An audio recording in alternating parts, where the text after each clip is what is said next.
Could you tell us a little bit more about how you came to write the pilot?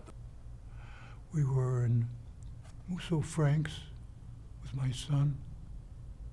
Yeah, I said, how about, I don't even remember how it came up, a witch married to a mortal. That's all I had. That's what I left with.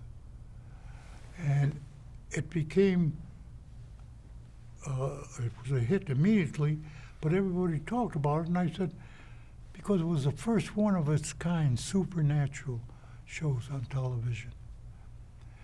But it has been done since the Greeks, where a supernatural being comes to life. What can you tell us about the conflict inherent in the characters and how you develop those characters and the decision-making process to come up with these, what are now iconic characters? Well, of course, you go back to the basic of drama, which is conflict.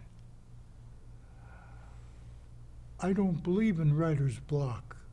I believe a writer gets to a scene, he can't write it, and usually he finds out that there's no conflict in the scene.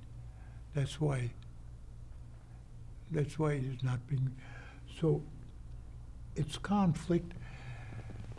And I believe even in those old days of the television and radio, I took part of what I knew would happen to me in life. Now, I didn't have that kind of a life. I never did until Ida Lupino show.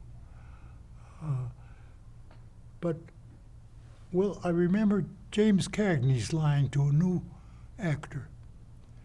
He said, plant your feet, look them in the eye, and tell the truth. And that's it. You got a story to tell, just tell them the story. Tell the truth. And get rid of all the bull. If I ever wrote another book on writing, I wrote one, I would cut out the bull. Because you've got a story, if it's a good story, people say my life could make a good story. They're right. Everybody's life could make an interesting story if you tell it, because we're all different.